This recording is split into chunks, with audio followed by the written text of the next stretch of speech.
Hi, this is David Errigo Jr. and you're listening to the FSF Podcast, I think. Hello and welcome to the FSF Podcast. I'm Tim, I'm your host, and of course, Kathleen is here with me. I am? To help us. Yeah, you are. I did it! It's amazing. Yay! She did the thing. She showed up. She's doing the talky talk. Anyway, we're here today to interview an amazing voice actor whose talents you've no doubtably heard and recognized as Ferb in Phineas and Ferb, Leech in X-Men 97, Hamton J. Pig, and Plucky Duck in Tiny Toons Looniversity, and many others. Literally, you could go to his IMDb page and go, yep, heard him, watched it, heard him, watched it, heard him. And yeah, there's a ton of them in there. So on that note, we'd like to welcome David Errigo Jr. to the FSF Podcast. Welcome to the show, David. I know him. Owes me money. I haven't seen him yet. I love that intro. See All him, right. you tell him you gotta bring me my bag. That bag that's full of cash, all right? You let him know. Otherwise, I'm coming after his legs. This is going to be fun. I'm gonna just do my best to keep you completely incapable of having an interview. I'll be like, oh yeah, you want to talk about some fun stuff? I'll bring it up. So we have the goal of making Tim laugh so hard he falls out of his chair. I think the closest we came was Rob Paulson. Oh my gosh. I mean, Rob, an idol. Yeah, Rob started singing Stacy's mom, but as Jimmy's mom. This guy going on. Yeah, but he was singing it as Carl. Yes. Yeah, he was singing it as Carl, but it was Jimmy's mom. Mom has got it going on. Yeah, amazing. Oh God. I literally almost spit in my drink and fell out of my chair because I was not expecting it, and I had just taken a big gulp of my drink, and he cracks right off into that. Yeah, Rob is someone that I would love to meet him. I haven't had the real, well, now that I would love to meet him in like a work setting, right? Because I've run into him before, and he's not going to know me from Adam when I've met him. But he has been so impactful on my career, and he would never know. But his Talkin' Toons podcast was basically what I consider my cartoon university. When I was nominated for an Emmy a couple of years ago, that podcast and Rob Paulson was in my speech, part of my thank yous, because it's been so important to my journey. Like when I was in New York,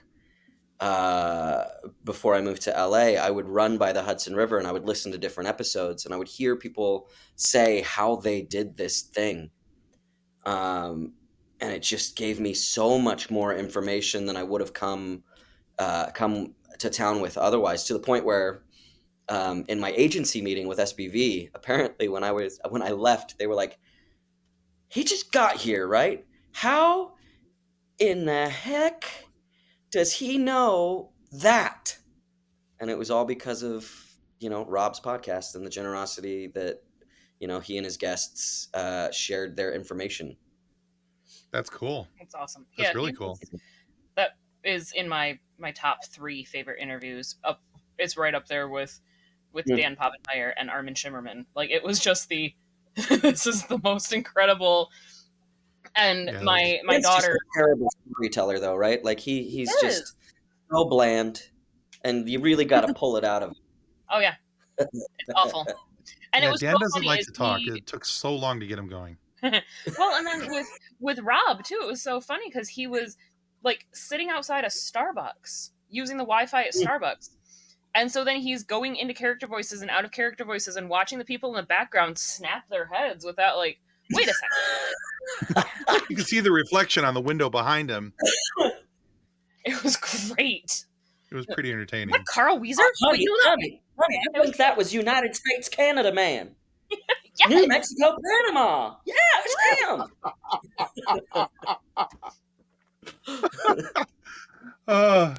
So I'm gonna ask you this question here, but I think you kind of already led into it a little bit with what you're saying there about Rob and his podcast and everything. Mhm. But one of the things that we love to know about our guests is their origin stories, how they got started, why they got started. And Sure. so for you, other than Rob Paulson, what were some of the influences in your life that made you want to be the voice actor and the good nerd that you are today? I mean, my parents let me watch a lot of TV and play a lot of video games to the point where my dad was like, I wish he would do something else. But now he is thankful that he allowed me. Um, but I mean, the Disney movies of my youth, Lion King, Aladdin, Hmm. Hunchback, Beauty and the Beast, Little Mermaid, all of that stuff, and the VHS that like we could just rewatch it all. I Mhm. mean, Yep. Robin Williams in Aladdin is I think for anybody of my generation, if that Chef's didn't kiss. make you want to at least try this, I don't know. Like you would never ever want to be an actor, but any actor who saw that or anybody who was destined to be an actor, I think wanted to do voiceover in some way after seeing Robin Williams as the genie. Um, there's just all of this magic to animation, and I was so lucky to grow up when I did with Fox Kids and the start of Cartoon Hmm. Network, because that was such prime time where you'd get, and we're about to have it again with Me TV Tunes or Me Tunes TV or Tunes Mhm. TV Me, whatever it is that's about to come. It's going to be another opportunity for a whole generation of people to experience these sort of cartoons out of time, as it were, Really? where like for me growing up, I got to see Josie and the Pussycats and Jabberjaw and the original Space Ghost and Hercules and the Herculoids, I think it was, Hmm. and Justice League and Super Friends and all of that stuff. And then shortly thereafter, you're getting What a Cartoon, and you're getting Dexter's Laboratory and Powerpuff Girls and Johnny Bravo, Mm. alongside Doug and Pepper Rugrats and all this Ann. stuff on Nickelodeon, and Kids WB is giving us, or excuse me, Fox Kids is giving us Spider Man and X Men and Eek the Cat and the Tick, and so there was just this huge amount of content to take in, but from a bunch of different time periods too. The original Looney Tunes were run constantly on OG Cartoon Network. Um, so anyway, eventually I decided I wanted to be a performer because I was at a Springsteen concert with my dad, who's from New Jersey, and I'm looking at him, and he's got this grin on his face that I'm like, okay, I want to do that for people. Um, and I thought I was going to do theater. I thought I was going to be an actor, musical theater, all that. Pushed for that. Got a degree in theater from the University of Montana. Moved to Arizona. Did a lot of theater at a company there. Did some summer stock in different places. Wound up in New York, trying to do the Broadway thing. While I'm trying to do the Broadway thing, I get a meeting with an on-camera commercial agent from my manager, and I wind up talking to this guy Doug Keston over at Paradigm, and he says, what have you done? What do you like? What's that thing on your wrist? And I had something like this, but it was Sucks to Be Me, AvQ Phoenix. Because I had done a production of Avenue Q down in Phoenix, and like Mhm. the puppeteering kind of scared me at first. Um, but then I was just like, okay, I'm gonna put in the work, I'm gonna do it. And when the reviews came out, I was highlighted as a very strong puppeteer. Oh, nice. And so I wore that little bracelet as a reminder that I could do things that scared me. And so I told him that story, and he kind of took me by the shoulders, picked me up, walked me across the office, sat me down in front of another guy named Matt Smith, and he goes, "You two, talk." And Matt was a voice agent, and immediately I was kind of like, "Wait, you guys are going to let me try to do this without being an on-camera celebrity or a Broadway star?" And this is a little anachronistic, but basically the look I got from Matt was, "It's McDonald's commercials, bro." Um, like he didn't say that out loud, but that was kind of the vibe I got back, and so It's that's where I kind awesome. of started cutting my teeth, and that's when I really started doing the dedicated research. That's when I listened to Rob's podcast. That's when I started listening to VO Buzz Weekly. That's when I got Tara and Yuri's book, Voiceover Voice Actor, which I liked so much. I'm actually a testimonial in the second edition. Oh, that's cool. And that's when I stumbled on D. Bradley Baker's website, iwannabeavoiceactor.com, which one of my favorite things I've ever heard him say was in a clinic. And he goes, yeah, I've got this website. It's called iwantobeavoiceactor.com. And if you can't remember that, no, you don't. I was like, that's on point. So all of that sort of dedicated effort wound up bringing me out to LA. A woman that I worked with as a dialect coach on a production of Fiddler out in Portland, named Mary McDonald Lewis, who's the original Lady J on G.I. Joe and the voice of OnStar for a long time, Nesta. She asked me shortly after I got here, do you want to meet my people at SBV? And I was like, yeah. They're like top tier. I know that they are of the highest caliber in voiceover out here.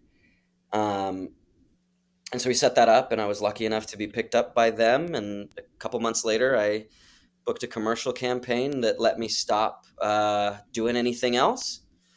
And I have been insanely fortunate to make my living exclusively as a voice actor for the last 7 years or so. That's awesome.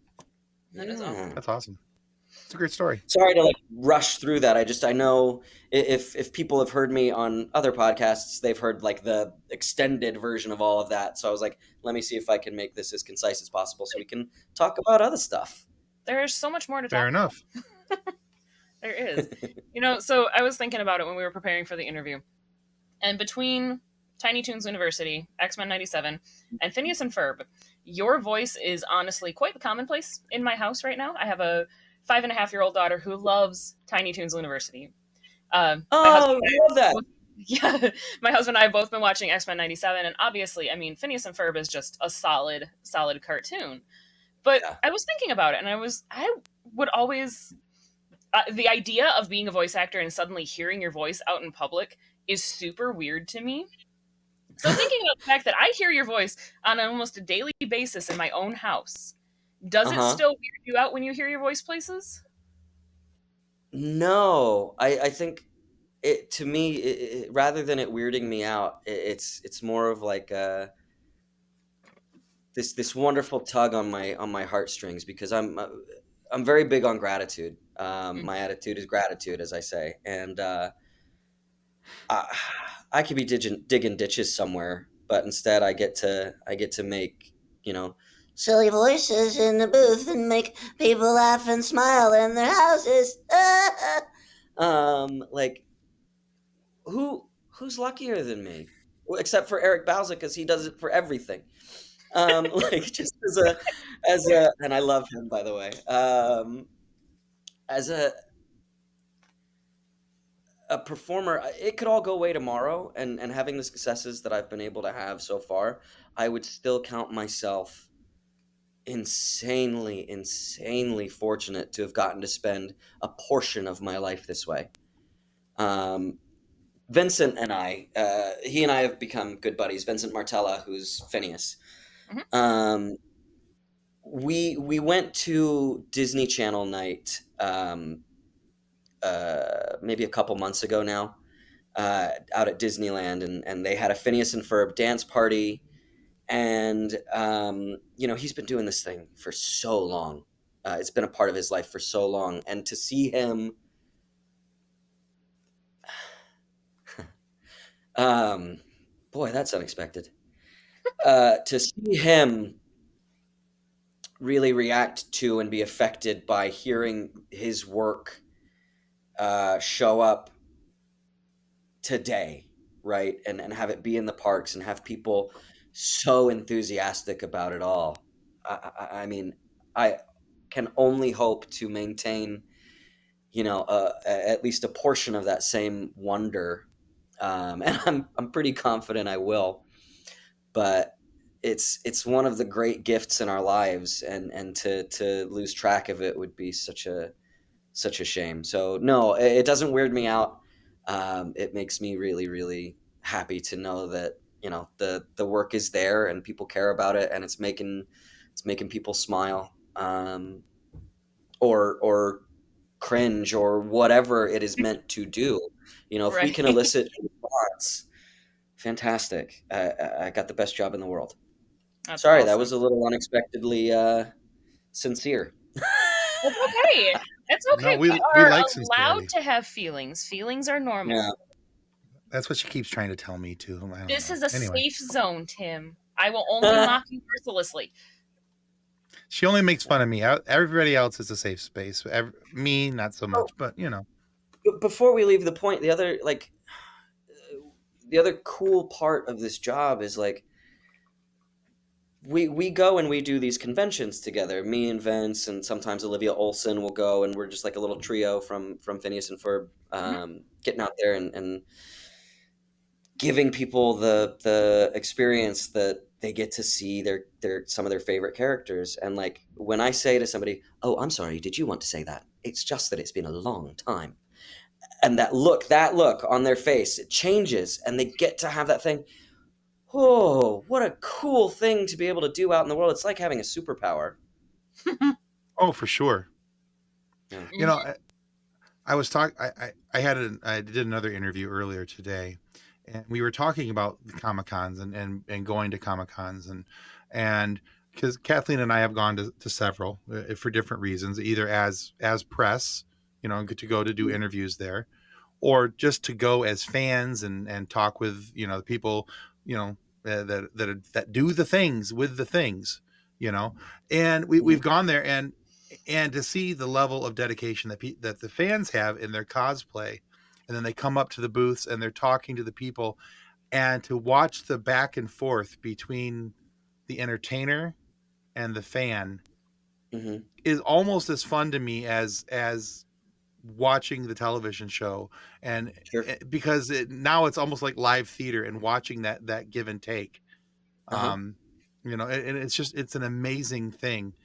Like, so for my daughter, like last year we went to the Grand, because we're from Michigan, Okay. and we went to the Grand Rapids, Michigan Comic-Con, and they had a lot Okay. of the voice actors from Arcane there, and my daughter's a massive Mm, Arcane fan.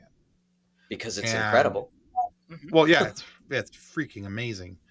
And you know, they had a couple of the guys there, and my daughter was like getting like overwhelmed and a little hyper, you know, anxious, Mm-hmm. and it was so sweet that one of the guys came out from his booth, came over to her, gave her a big hug, and in this character's voice, thanked her for being there.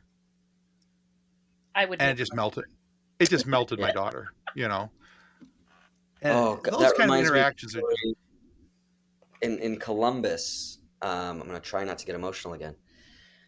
But we were in Columbus last year, and we're at this convention called Animate Columbus, and this family comes up to us, and it's a mom and a dad and a sister, and then two brothers, and both of the brothers happen to be autistic.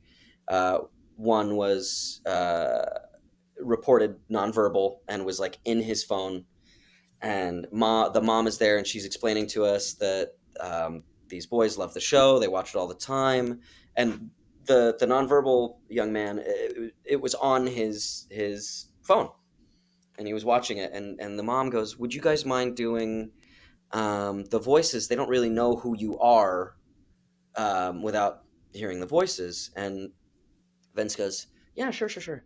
Hey, I know what we're gonna do today."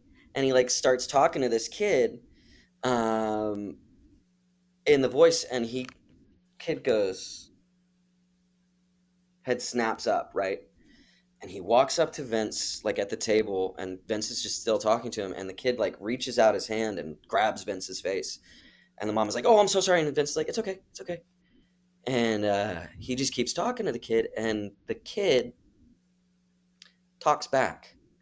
Oh, This oh kid that my. mom says is nonverbal just starts talking to Vince, and I got up, I go, "I'll be back." Like I walked Yep, away yep, I'm from the done. table. I couldn't take it.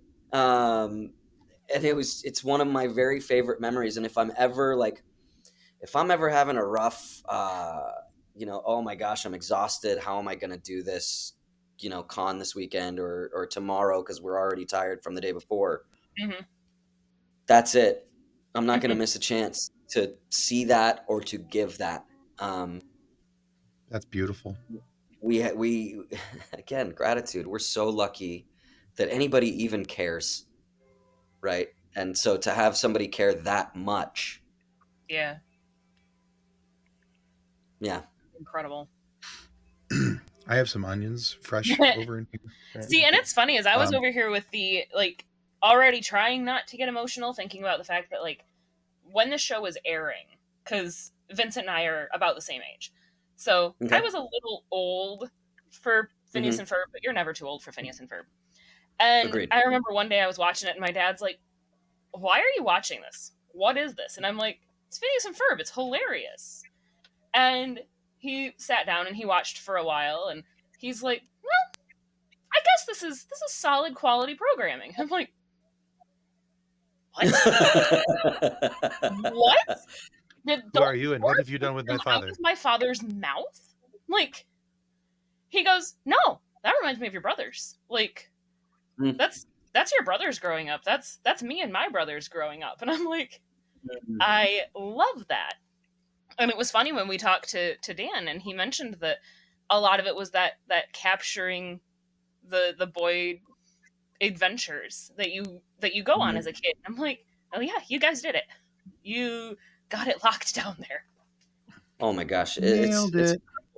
And the cross-generational appeal, I think, is one of the most wonderful things about the show, because it's not talking down to any segment of its audience, but it's also not speaking so far above any segment of its audience either that it's inaccessible. There are things that are in there, but the jokes per minute are quick enough to where even if you've got rapid fire, a joke for the adults, a joke for the kids, a joke for the tweens, they're all in like this rapid fire order that you're like, oh, okay, well, here we go. It's fun for everybody. If you're not laughing now, you're going to laugh in a second, and then you're going to laugh a little later. Yeah. Yeah, and like talking Agreed. about my dad, and we introduced my daughter to it. My dad died in 2020, and it's just he would have loved sitting and watching this with her, watching her and laughing with her at this show. And it's like, and then the number of times that like something will happen in the show, they'll do something, and she's like, "Mom, do you think we could build a roller coaster in the backyard?" I'm like, "No." No. It would be much smaller, sweetie. It's gonna be much smaller. We'll get the erector set and we'll build a functioning roller coaster. Yes, doll, but you can't get in it. Right. We'll get a little you and we'll put you in it. Well, I already have a sandbox. Can we do a backyard beach? I'm like, oh my gosh. And that's the point where you go, and yes, honey, that's the power of imagination. Yes, exactly. I'm like, if I can draw it, sure, but I can't. So no. Yeah, I imagine that for Honora that Phineas and Ferb has to be just like all kinds of imagination fuel. Oh yeah. Yeah. I mean, because I know it was for my boys when they were growing up, and that we watched it with them when they were younger, but they were on the cusp of kind of wanting to grow out of it and watch other things. But they would always come back to it. It was kind of funny. Like they're like, "Oh, I'm not going to watch it anymore because I'm too old for that now." And then they would go watch something else, and then they just keep bringing me back in. Exactly. And then the next thing you know, they're back watching it again, and they're like, "I'm like, yeah, because it's good, right?" Yeah, it is. I mean, it's such a comfort show too. After you watch it a couple of times, and then you're like, "Oh wait, no, I love this episode." Between that and the songs, I say I'm the luckiest Phineas and Ferb fan in the world, because I fell in love with the show before getting to be involved with it. Because they had the original run of the series, and then they had the crossover episode with Milo Murphy's Law, and that's when I got to start. And then we did the movie Candace Against the Universe, and like Perry the Platypus has been my text tone since 2012. And I didn't get involved with this thing until 2017. So like, that's, for me, I am so lucky to have been involved at all, and to get to know these people, and to be close with them, to consider Vince one of my best friends in the world. what other Phineas and Ferb fan gets to sort of say that? I don't know. Yeah. That's very cool. That's very cool. All right, so David, we've also had opportunity, and we feel fortunate to have opportunity to have had Dan Palvenmeyer, Swampy Marsh on the show, one of the head writers, Josh Pruitt, and one of the directors, Amber Hollinger Tornquist, who have obviously ties to the show, Phineas and Ferb, here, and we've talked about this already, us being big fans, so we're always very excited to talk about the show. But if you don't mind, could you talk to us about the casting process and how you got to be, get to be Ferb and the creation of you doing the voice? Sure. Yeah. I mean, it's interesting when you're coming in to match somebody, right? Because you've already got a blueprint.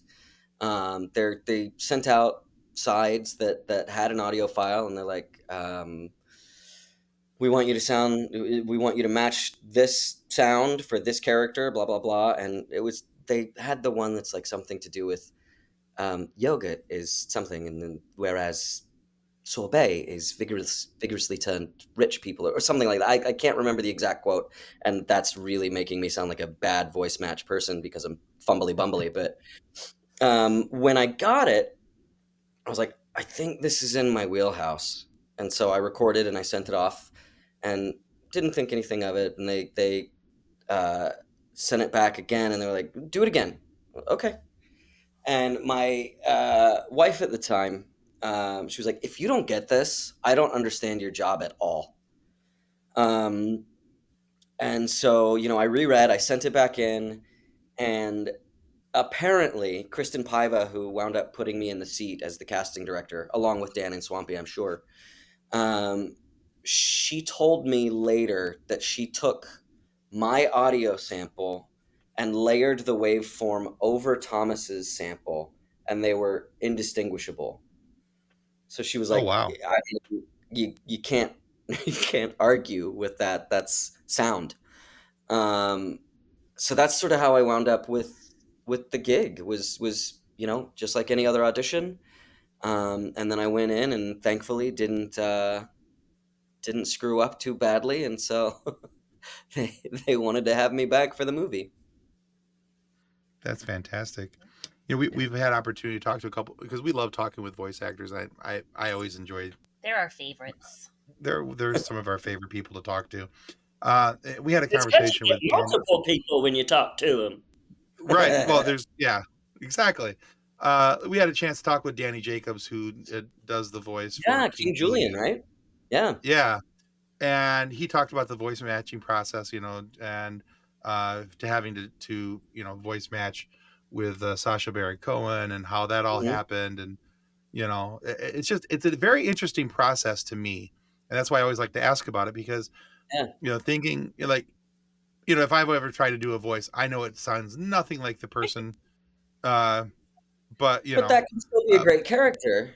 right. I mean, there's different responsibilities, right? Like even within X-Men, I'll make a jump.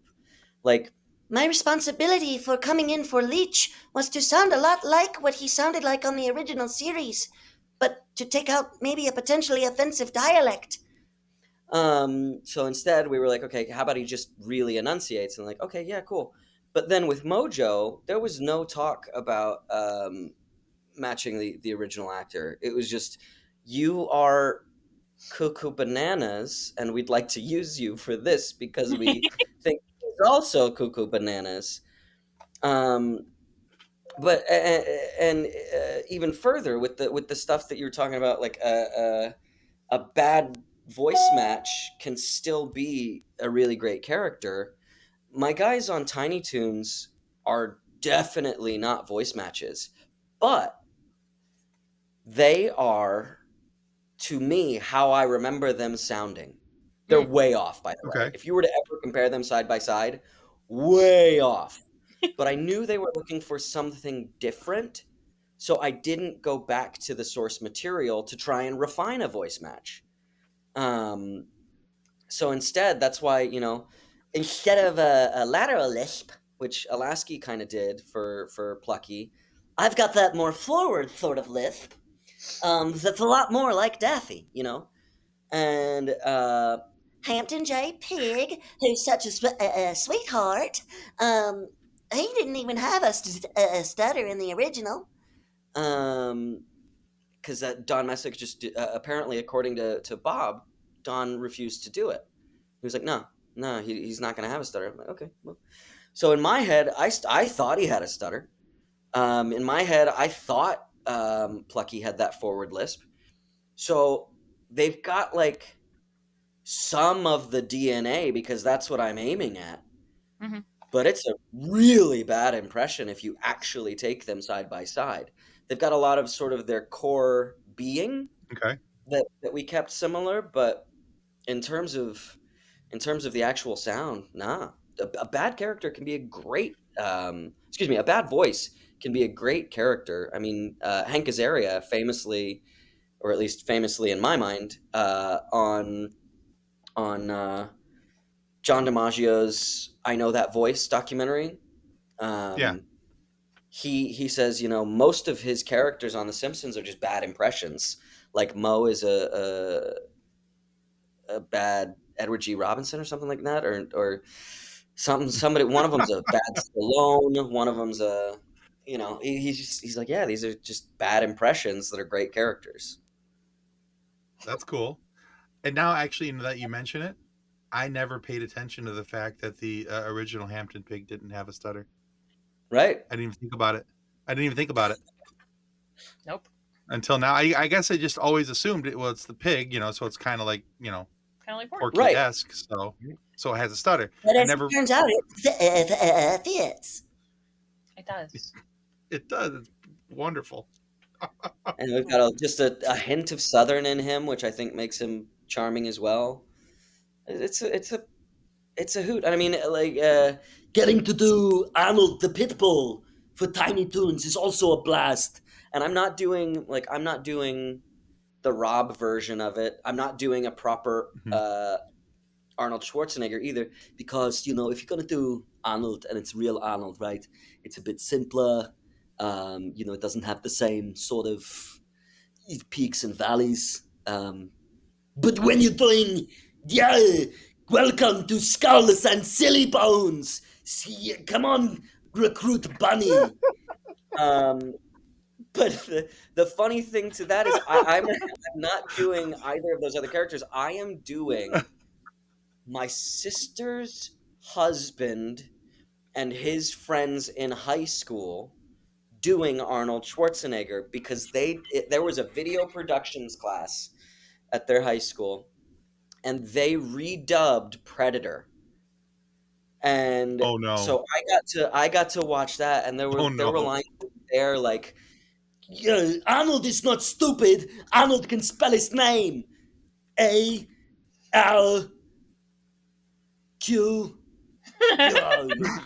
Arnold cannot spell his name. Like, so that to me sticks through, and that's why my Arnold the Pitbull sounds the way that he does, is because of my influence growing up, rather than like, I think Rob's Arnold, he had a little more adenoid. I think it was a little more of the, I'm going to pump you up, that sort of thing, if memory serves, and that could be Hans and Franz. Yeah, Hans and Franz. But that's I'm fantastic. I shifting the love that. hoverboard. I've shifted our hoverboard. No, I love it. It's fantastic. I love that thought though, because I think some of the better, personally, I've always felt the better impressions of Arnold are the really bad ones, the caricaturized ones. Yeah. Because they're so much more entertaining.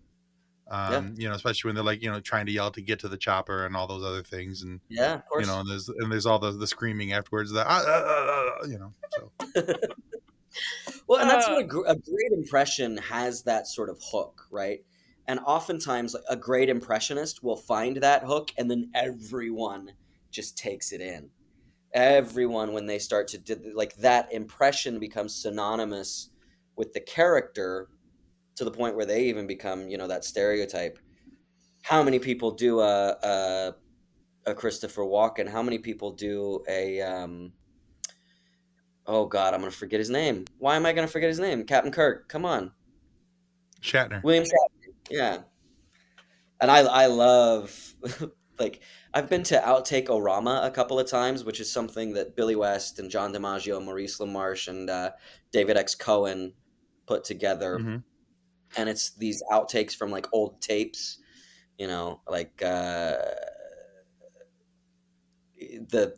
French wine thing with Citizen Kane. Come on. Citizen Kane, the actor. Goodness. Totally missing it now. Great. Maurice does him for Brain. Yes, Pinky. Oh. I'm a bad My actor. brain for is the name. Anyway, Orson he's got Welles. this Orson Welles, thank you. But he's got these great, like, the French. Outside there's a bottle of wine, or like whatever. He's like, there's these famous outtakes. And seeing them do those is just a blast. And there's this great Shatner one. It's totally worth looking up. Howard Stern got a hold of some outtakes, and they'll recreate this scene where he's like, "Hi, I'm William Shatner, and I'd like to take you on a journey through the cosmos, and come with me for the afternoon, and we'll have a great time." And the engineer / director goes, "Okay, Bill, could we do it again? And this time, I don't know, could you make it a little more energized or exciting?" And you just hear Shatner go, "Haha, okay." Okay. "Hi, I'm William Shatner, and I'm going to take you on a journey Oh, through boy. the cosmos." And he like does it, and the guy's like, "Actually, could you do it a little more?" And he goes, "Okay, well, how about you do it for me the way you want me to do it?" And it devolves from there. I absolutely suggest a listen. Definitely. But I'll those have to go kinds check of that out. voices, right? You hear them and they stick in your brain. Eddie Murphy saying, "We could stay up late swapping manly stories, and in the morning I'm making waffles." Like that kind of thing. It just sits in your brain so hard. Or do you think he's Uh-huh. compensating for something? With Shrek, um, those voices. I don't know how I got onto this, but like somebody will find the impression, the hook for it, and then that's where it is, and that's where it lives, and other people find that access point. So Yeah. the Shrek quote about I think he's compensating for something gets said a lot by me and by my friends, because we live in a very rural area where sometimes those guys don't need the trucks as big as they've got. Yeah. Those trucks are not work trucks. Those Yeah. are definitely Those are pavement princesses. those are too clean to be work trucks. And the number of times that it gets said like Shrek cracks me Mhm. up. It's So, it's like an earworm of a song, right? Mm-hmm. right. Oh yeah, for sure. For sure. Continuing the derailing and going off somewhere else. You mentioned looking up the Shatner thing. There's one thing you got to look up. There is Rob Paulson and Maurice sitting down doing a reading as Pinky in the Brain. I think I said this to you today, Kathleen. Oh, and then it goes into like it they're- devolves into this really extreme language filled. No, Or is not this a- that one. Oh, This okay. is a different one. They're reading from Silence of the Lambs, and this Maurice from the is on I don't on know. I Nerdist? found it. I came across it as a TikTok today, and I was dying of laughter because Maurice is Hannibal, and Pinky is the detective's name. It's Clarice. Yeah. All right. Yup. Yeah. Yeah. Send that to it's. me. I will. I'll send it to you in a little while here. It's honestly fantastic. I was Wonderful. dying of laughter. So anyway, I will reel it back in and let Kathleen move on to her next question, because I think she was starting to, and I jumped in with that. I might have. I don't remember. I'm having too much fun to remember what I'm doing, so it's fine. There you go. So, looking at your list of credits, you have a few credits for additional voices on video games, which I know is just the background sounds and villages and things that you don't necessarily get a character name for. But one of them that caught my attention was the additional voices for Final Fantasy VII Rebirth, which I know Critical Uh-huh. Role's Matthew Mercer is in as Vincent Valentine, and he posted this TikTok of when they revealed to him that that was the character that he was getting, and he wasn't just being these NPCs, and his Uh-huh. reaction to getting to be that role. So I was looking at that with what is your dream character that you're just aching to voice? Ooh, the next one. No, steal that one from Rob. That's his answer, and it's a good answer because we like to work. So it used to be Spider-Man.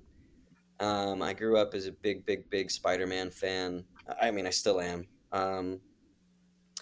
But then Yuri did it for Spider-Man 1 on PS4, Oh yeah. and I went, oh, okay, so no, I don't want to do this until Yuri's done with it.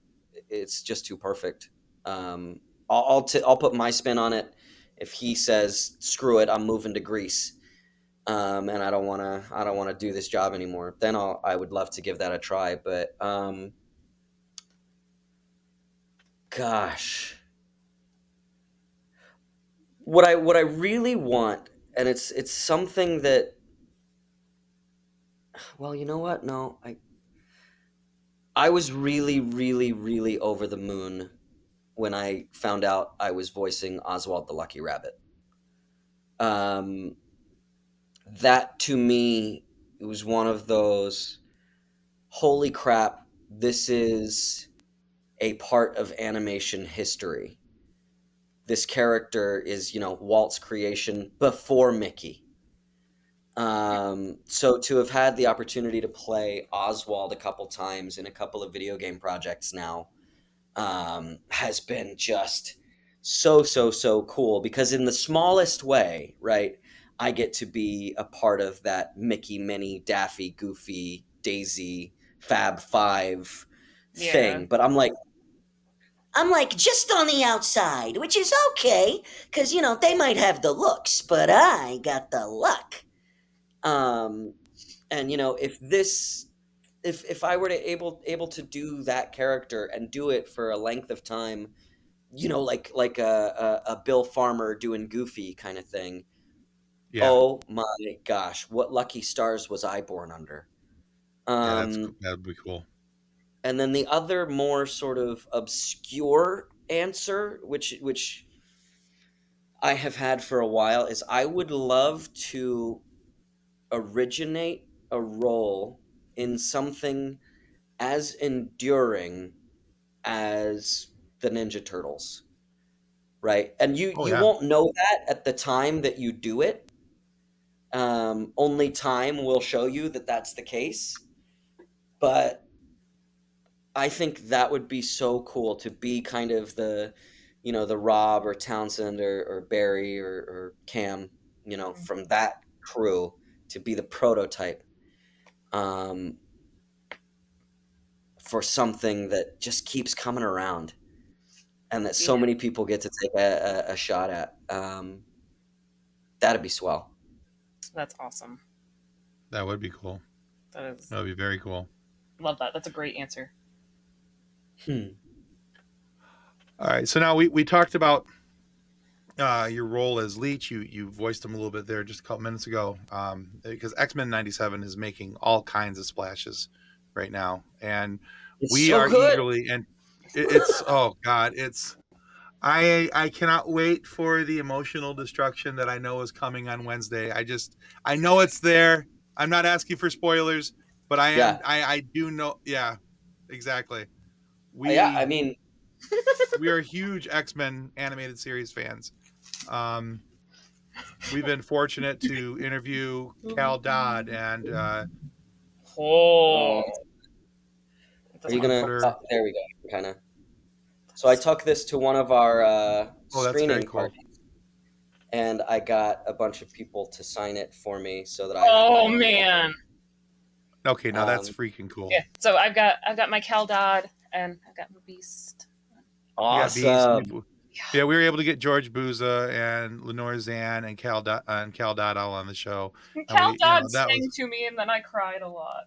yeah, yeah, that was cool.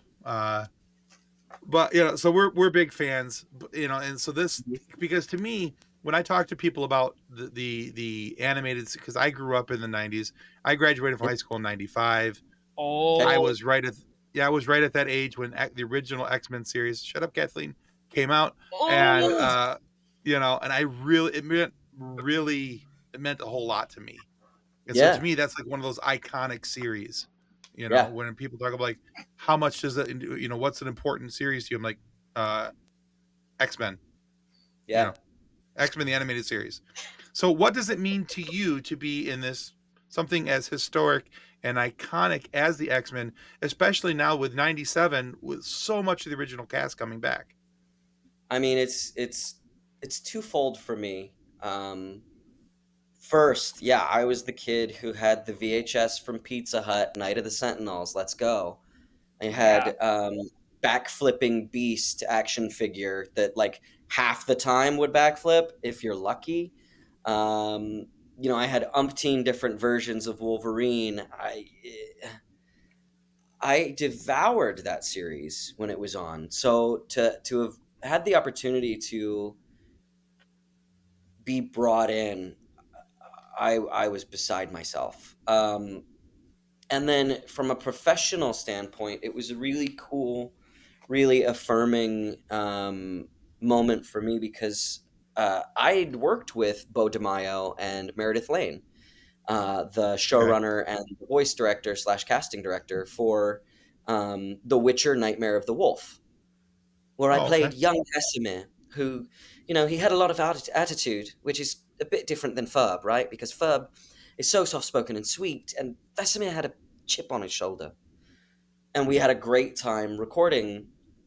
And so I came in, the first thing I came in for was Leech, because they were looking for a voice match, and Meredith requested me to read. And when I got in, Bo said, when Meredith told me you were auditioning, I just said, yes, bring him in. You're a known quantity, and I absolutely believed you were just going to crush it. And we're going to have other things for you to audition for coming down the line because we want to use you more. And like, whoa, the way that feels as an actor to have the people in charge just go, yeah, we want you because we trust you. What a gift. Like, oh my gosh, I love to be the solution to a problem. And so to have them say, yeah, you are the toolbox we need. And on that first session too, he was like, yeah, we're gonna have Gladiator. And I go, oh, so something a little more like this. And he goes, yep, yes. And then of course, a little later, cast me as Gladiator. When Mojo was coming out, they sent it to me. They requested I read. I, lost my mind for a minute, blacked out, sent off the audition, and here we are with you know that episode 4 thing, and then being in there, they're like, hey, we want you to just do Banshee. Okay. Hey, we want you to do this radio voice. Okay. Hey, we want you to do this royal messenger. Okay. To have the That's cool. faith put into me about just letting me out onto the playground to run, uh, that is as impactful to me as being a part of something that I love. I'm such an enthusiastic fan in the space anyway. Like, I did Mr. Mixius Pitalik for My Adventures with Superman, Hmm. and the showrunner, I ran into him over in Burbank outside of the movie theater. And he's like, "Oh, dude, we're trying to get more, and if we do, we want to get you back." I said, "I don't care.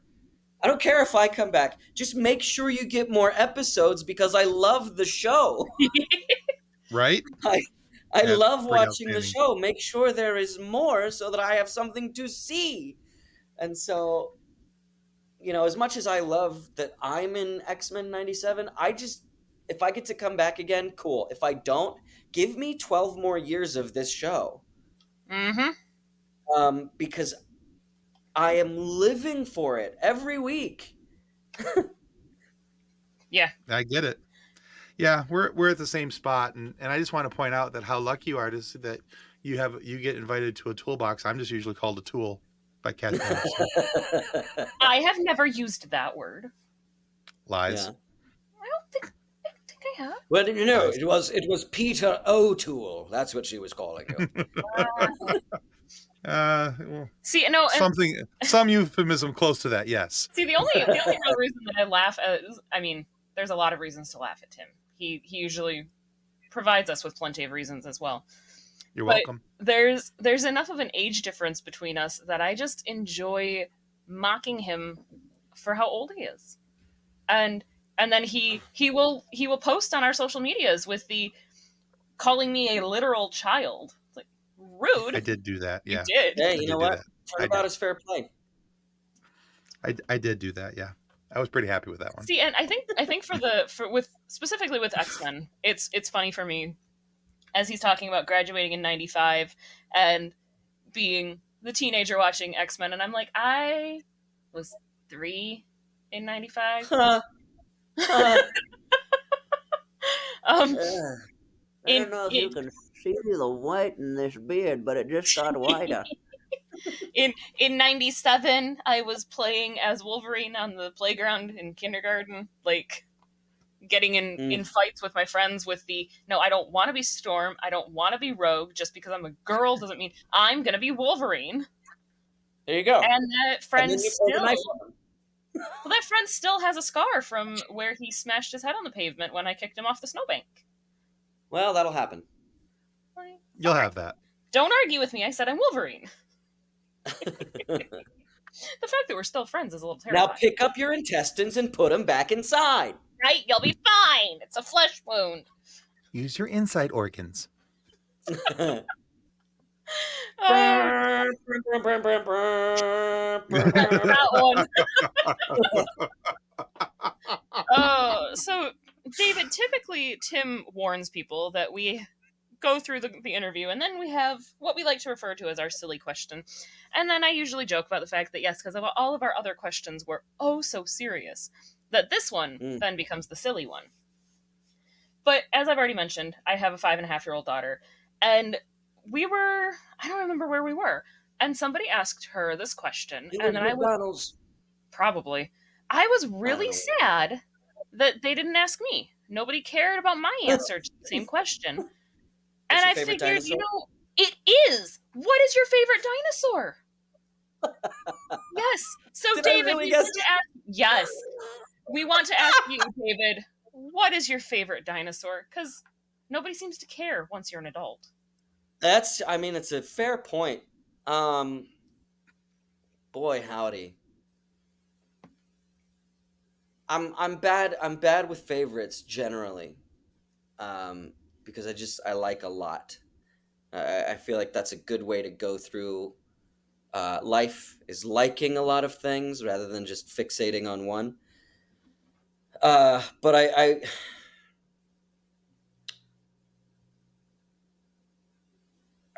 like, oh man, see, you got so many different influences, right? Like I enjoyed Sarah, the Triceratops in Land Before Time. I think she was great.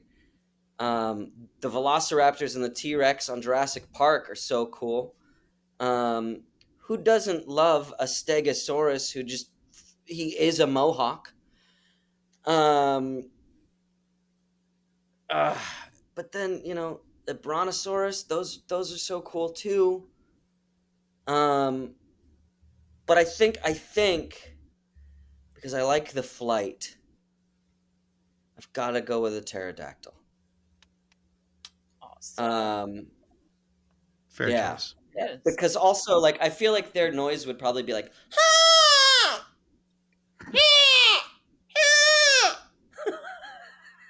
They all sound like Kevin from Up. I love it. And what's funny is they have realized that because dinosaurs are technically so bird-like, that the T-Rexes in Jurassic Park wouldn't roar like they would have, but it would have sounded more like a goose honking. Can you imagine? Which is even more terrifying on some level. He's in there and he's got the banner that he just knocked down. And he goes, It would be so and much more Dr. Grant terrifying. goes, "Come on, buddy. Come on. You're not scaring Puff it out. anybody with that." Uh, You okay, Tim?